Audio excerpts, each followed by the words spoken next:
What kind of gold-plated 3,000 thread count sheets are you sleeping on, Jack? Is this what you in Washington call belt-tightening during the tough economic times? Then you have William J. Jefferson, bribery. Americans were told that the stimulus bill needed right away, otherwise we're in danger, the whole thing can collapse. You remember that? A year later, how much have they spent of the stimulus package?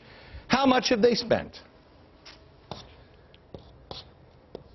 1/3. Why?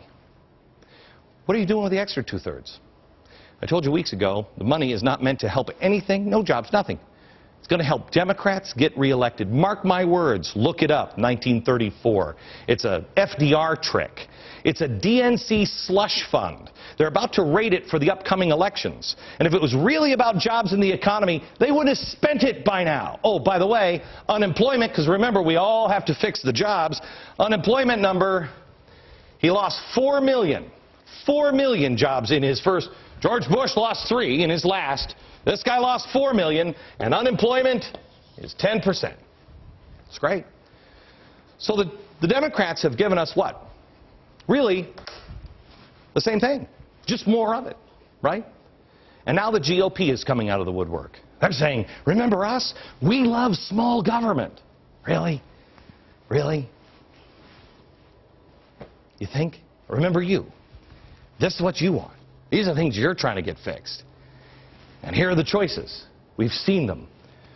Small government and not so small government. Global warming? They're both going global warming. Global warming ranks dead last among the issues Americans care about. The climate bill, one of the most expensive pieces of legislation in the history of planet Earth. The way to pay for it? Green jobs. Spain's trying the green job thing. They now have 19.5% unemployment. For every green job created, Spain loses 2 other jobs.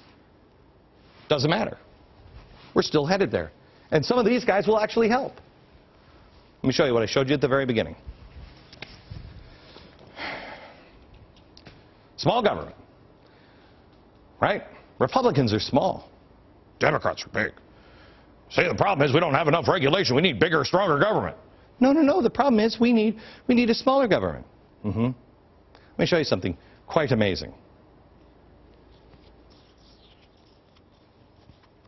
They're exactly the same. Doesn't matter. It's the same. That's why you don't need something that curves right or curves left. No, no, no. You need to be an arrow. You see, the founders actually addressed all of these issues. All of them. We don't have to reinvent the wheel here. We don't have to. None of it. They have the system. It's set up. It works. We just haven't tried it for about 100 years. It's time to ask, what would the founders do? You remember those little bracelets, WWJD? How about WWFD? What would the founders do? On debt? Debt and spending? What do you say to this? This is Thomas Jefferson. We shall consider ourselves unauthorized to saddle posterity with our debts and morally bound to pay them ourselves. So in other words, you're going to pass it. Would you ever go and buy a car and then 20 years from now pass that car debt on to your children? Of course not. That's what we're doing. What do you say we point to the Constitution? On national security, I was just reading a book last night about Valley Forge, and Congress was so out of control and things were going poorly. And you know what Congress did to George Washington? They gave him the war powers. They said, yeah, you know what? You just go fight it. They declare war and then let the generals fight it. What do you say? Fight to win a declared war. On corruption, George Washington again said we're a nation of laws and not of men. You get caught with bribe money in the freezer, jail. This isn't supposed to be some get-out-of-jail-free card. In fact, you're not even supposed to have a full-time gig in Washington. Salaries were supposed to be low. Today, if you work for the federal government, the average salary of the federal employee, this is mind-boggling to me. The average salary is $71,206. $71,000. How much is your salary if you don't work for the federal government? $40,000. How's that? They work for you. You are paying them this, and that doesn't even count all the six-figure jobs the government, that's actually increasing. And the people in Washington, they make I believe it's $179,000 a year. Working for you. We're paying them that. Our founders also said the time should be limited in office.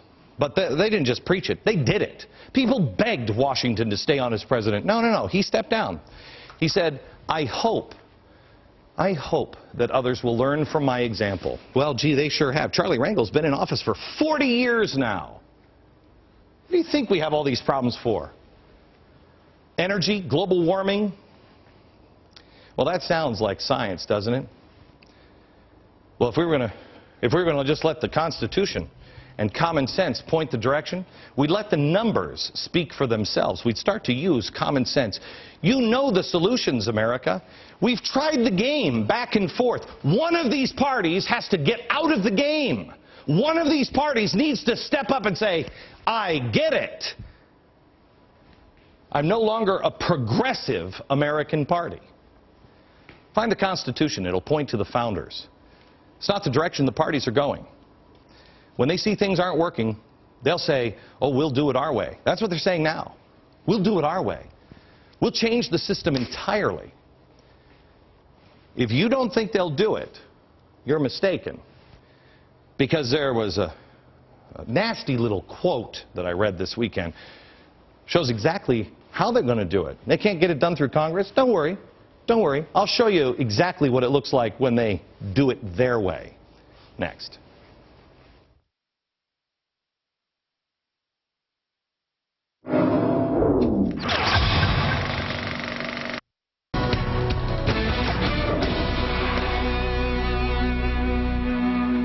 Hello, Joe Klein from Time Magazine. Put that in your pipe and smoke it. Glad you're here. Several months ago, I was warning Congress. You better wake up, because you're about to become completely irrelevant. This president now is taking steps necessary to remove them from the equation, I believe. Maybe you will now, too. It's happening. Ask Rahm Emanuel, White House Chief of Staff, who said, quote, we are reviewing a list of presidential executive orders and directives to get the job done across a front of issues. Wow. Okay. Executive orders, kind of a nasty little thing. Every president has the authority to influence policy without legislation through executive orders. Agency rulemaking and administrative fiat, he can do whatever he wants as long as he signs an executive order. Most times, it's okay because it really doesn't affect things. Sometimes it really does. It goes against the grain of the American people. George Bush did a lot of these things. They were wrong, some of them. Mr. Obama's success this week in pressuring the Senate to confirm 27 nominations by saying, you know what, I'm just going to appoint while you're on recess. That demonstrated the executive power that he has. He's going to leverage it to force action by Congress. I'm just going to appoint them. His own Congress won't do it. It's not like these are Republicans standing in the way. Obama has already decided to create a bipartisan budget commission under his own authority. Congress said, I'm not going to do it. His own Congress said they wouldn't set it up, so he signed an executive order. His administration has signaled that it plans to use its discretion to soften enforcement of the ban on openly gay and lesbians serving in the military. Why does he? I mean, he just asked for it. They're considering repealing the law now. What's the executive order for? The Environmental Protection Agency now moving forward with possible regulations on heat-trapping gases blamed for climate change, while a bill of cap and trade languishes in the Senate. Let me ask you this question. Mr. President, why the hurry? Well, I'll show you in a couple of minutes here. One of the leading global warming scientists admitted we haven't had any warming in 15 years. Gee, that sounds like breaking news. Maybe we should slow down on the global warming thing. White House Communications Director Dan Pfeiffer said, the challenges we had to address in 2009 ensured that the center of action would be in Congress. In 2010, executive actions will play a key role in advancing the agenda. Wow. I just didn't think that's the way the United States worked. You know what I mean? I just thought that representative government, so we would have the representatives, especially when they're in the same party as the president, that they would be able to get that through. Because what you're suggesting here of jamming through cap and trade, jamming through health care in an executive order sounds more like a, oh, I don't know, an emperor and useless, powerless Senate sort of setup. You know what I mean? Kind of like Rome, circa 27 BC on. What's unique about the United States, Mr. Pfeiffer, is we have a constitutional republic. And I know it includes executive orders, but it also includes a series of checks and balances, you know, on any would-be ruler. The Obama administration is circumventing the system of checks and balances right now in gigantic ways. Even as the global warming hoax continues to be exposed and debunked, and again, more on that coming up in a second, the president is trying to hammer draconian measures through using executive orders. And now the EPA is pushing their way through. He'll get what he wants. Farmers in California continue to struggle with no water as the state focuses instead on the beloved Delta smelt.